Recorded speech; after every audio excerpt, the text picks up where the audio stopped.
Assalamualaikum warahmatullahi wabarakatuh. Perkenalkan, saya atas nama Robi Artanto, kelas sipil C, dengan NIM di 011957, mata kuliah Rekayasa Pondasi 2. Di sini saya akan menjelaskan tentang analisis daya dukung dan penurunan pondasi tiang pancang dengan metode analitis dan metode elemen hingga pada borehole 2. Baik, yang pertama, pengertian pondasi. Pondasi diartikan sebagai bangunan bawah atau substruktur yang berfungsi untuk meneruskan beban maupun gaya yang disebabkan oleh bangunan atas. Overstruktur, kelapisan tanah bearing layers, di bawahnya ada kedalaman tertentu tanpa mengakibatkan terjadinya penurunan bangunan di luar atas toleransinya. Pondasi secara umum dapat dibagi menjadi dua jenis, yaitu pondasi dalam dan pondasi dangkal. Dalam perencanaan pondasi, pemilihan jenis pondasi tergantung kepada yaitu 1. Fungsi bangunan yang akan dipikul oleh pondasi, 2. Besarnya beban dan berat dari bangunan atas, 3. Kondisi tanah di mana bangunan tersebut akan didirikan, 4. Biaya pelaksanaan pondasi. Selanjutnya, jenis-jenis pancang tiang. Pondasi tiang pancang dapat digolongkan berdasarkan pemakaian bahan, cara penyaluran beban, cara pemasangan, dan berdasarkan perpindahan tiang. Pondasi tiang pancang menurut pemakaian bahan tiang pancang dapat dibagi ke dalam beberapa kategori sebagai berikut: tiang pancang kayu dan tiang pancang beton. Pondasi berdasarkan cara penyaluran beban yang diterima tiang ke dalam tanah berdasarkan cara penyaluran bebannya ke tanah. Pondasi tiang dapat dibedakan menjadi 3 jenis, yaitu tiang pancang dengan tahanan ujung, tiang pancang dengan tahanan geser, tiang pancang dengan tahanan lekatan. Baik, selanjutnya alat pancang tiang. Dalam pemasangan tiang ke dalam tanah, tiang pancang dengan alat pemukul berupa pemukul hammer, mesin uap, pemukul getar atau pemukul yang hanya dijatuhkan, penutup pilcap biasanya diletakkan penutup kepala tiang yang kadang-kadang dibentuk dalam geometri tertutup. Beberapa macam alat tiang pancang yakni pemukul jatuh, pemukul aksi tiang, pemukul aksi double, dan pemukul diesel. Kapasitas daya dukung tiang pancang. Yang dimaksud kapasitas daya dukung tiang adalah kemampuan atau kapasitas tiang dalam mendukung beban. Jika suatu yang digunakan dalam kapasitas dukung pondasi dangkal adalah satuan tekanan, maka dalam kapasitas dukung tiang satuan adalah satuan gaya. Dalam beberapa literatur digunakan istilah people capacity atau people carrying capacity. Kapasitas dukung tiang pancang terdiri dari kapasitas daya dukung aksial dan kapasitas daya dukung lateral tiang pancang. Selanjutnya, kelompok tiang. Kelompok tiang adalah sekumpulan tiang yang dipasang secara relatif berdasarkan dan biasanya diikat menjadi satu di bagian atas dengan menggunakan pilcap untuk menghitung nilai kapasitas dukung kelompok tiang, dan beberapa hal yang harus diperhatikan terlebih dahulu, yaitu jumlah tiang dan satu kelompok jarak tiang dan susunan tiang. Efisiensi kapasitas kelompok tiang. Menurut Couto 1983, efisiensi tiang bergantung pada beberapa faktor, yaitu jumlah panjang, diameter, susunan, dan jarak tiang.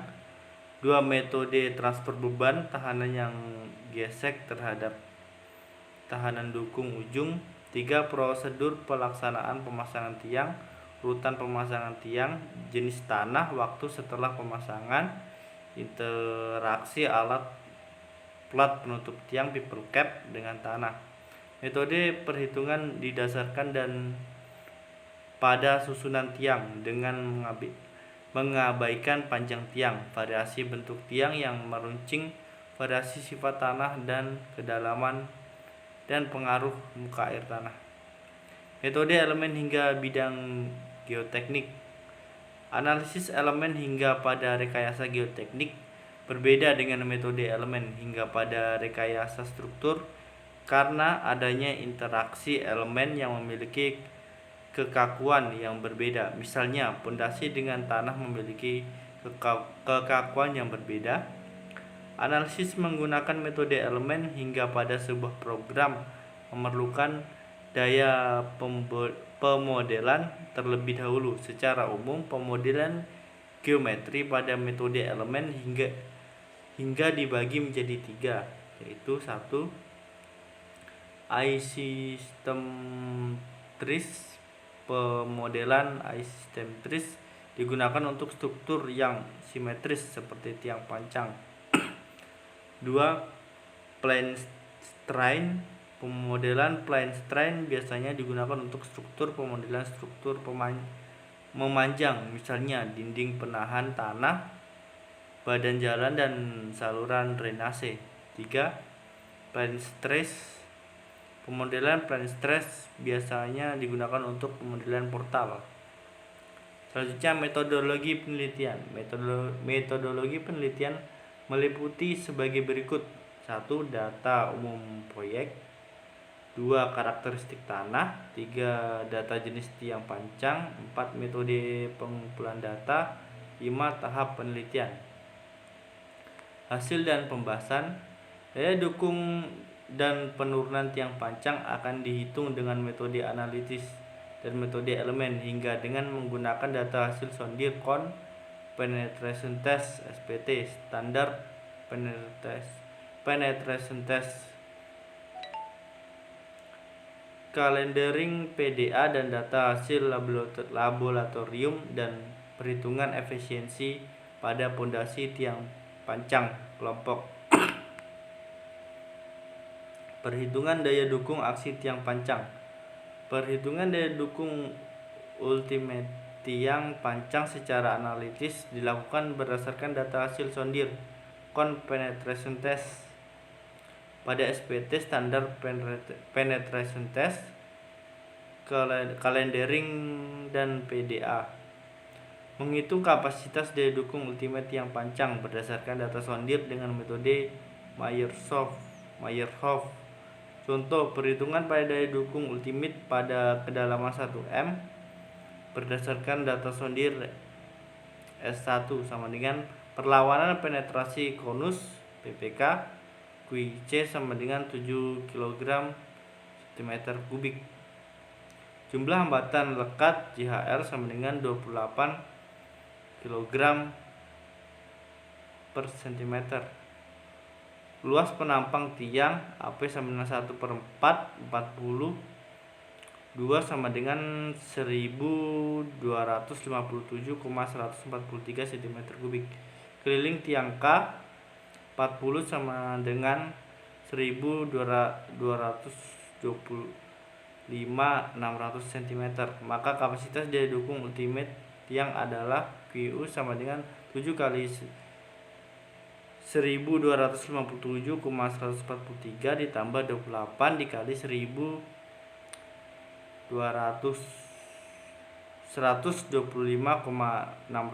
sama dengan 12.317 kg sama dengan 12,317 ton. Perhitungan kapasitas daya dukung ultimate tiang pancang berdasarkan data SPT, Standard Penetration Test. Daya dukung ultimate pondasi tiang pancang non kohesif pasir.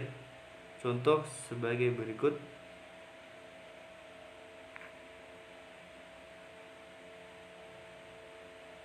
Selanjutnya, menghitung kapasitas daya dukung ultimate tiang pancang berdasarkan metode elemen Pada metode elemen hingga daya dukung ultimate, yang akan dihitung adalah daya dukung aksial pondasi tiang pancang. Pemodelan tanah yang digunakan adalah pemodelan geometri asimetrik, yaitu kondisi awal digambarkan seperempat namun sudah mewakili sisi yang lain karena dianggap simetris, dan dengan pemodelan tanah Moore-Coulomb. Baik, terima kasih. Itu saja yang bisa saya paparkan. Jika ada kesalahan mohon dimaklumi. Assalamualaikum warahmatullahi wabarakatuh.